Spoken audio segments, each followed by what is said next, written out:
Well, thanks, Namira.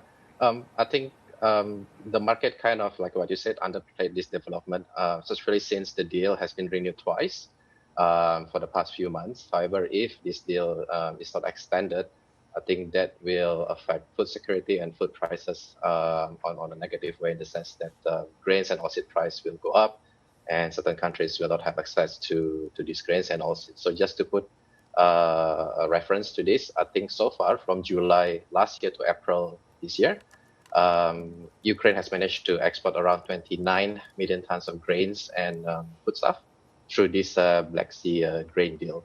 And if this deal is being stopped, then yeah, this definitely will give upside to the grains and oilseed prices.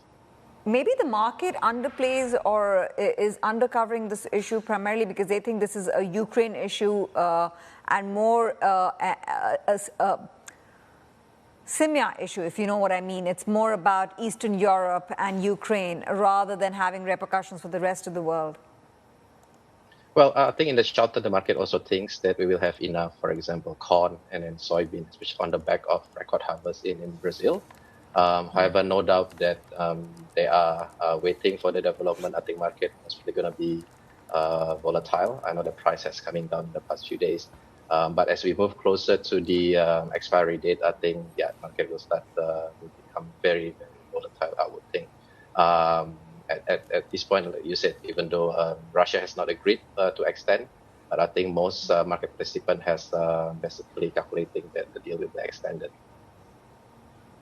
Now, and in terms of corn, Brazil has obviously been juicing production on that front. We've seen some pretty bumper crops coming through, and obviously that's helped out when it does come to the pricing. But that's to the downside. What we've seen outside of any kind of price activity, whether it be for wheat, whether we're talking about the black screen grain and the like, is we've seen rice shortages and we've seen sugar going on an absolute tear. And I wanted to hone in on sugar specifically.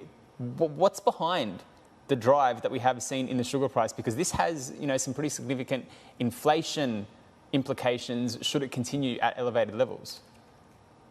Well, sugar is not within my area coverage, but I know a little bit about sugar. So I think the main issue why price went up in the past few weeks, because initially there was a concern on the late harvest in Brazil because of weather.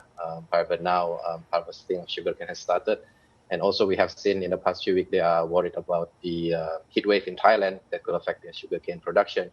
And lastly, over the weekend, there are rumors that basically India will limit their export quota for sugar for this season.